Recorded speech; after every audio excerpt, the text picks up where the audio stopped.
morning and good evening, everyone.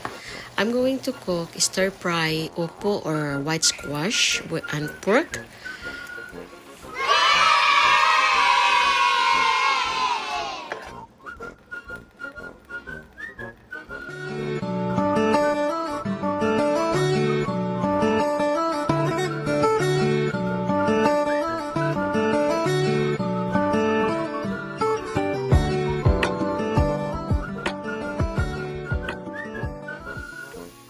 First thing, you have to boil the pork meat and add 1 tablespoon of salt and then stir it and simmer until the water gets dry and the meat is cooked, and add 1 tablespoon of oil and you have to stir it well.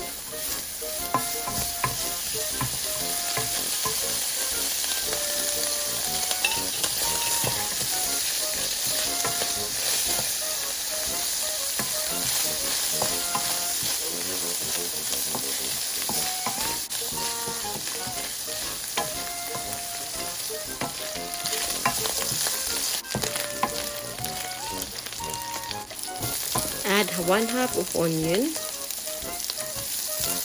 and you have to mix it well, and then also a thumb of garlic chopped,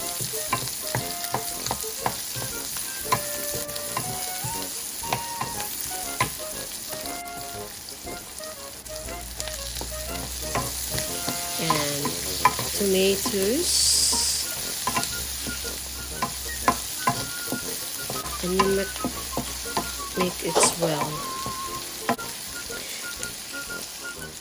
And also the white squash, or we call it in our language in Philippines is UPO, and then you have to slice like cube, or it's up to you what kind of slice you want, and you have to stir it well.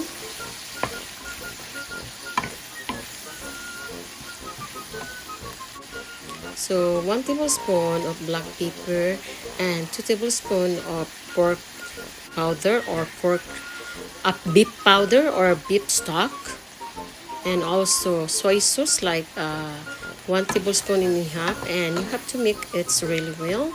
And sugar, you have to add 1 tablespoon of sugar.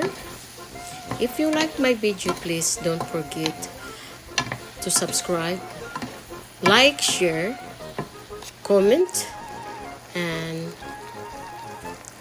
1/4 cup of water, and also click the notification bell so every time I upload my video you always updated, and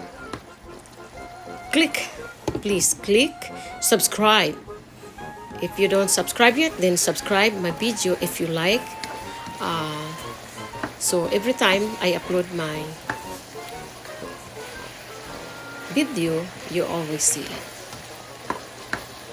So now you have to mix it well, and then you have to simmer it and cook the squash or white squash.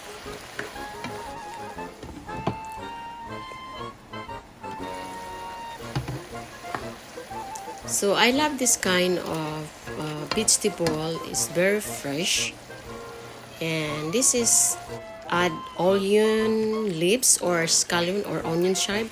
Now the food is ready to serve. If you think it's lack of salt, you can add salt to taste or fish sauce. It's up to you. So thank you very much and God bless. See you in my next video. Bye.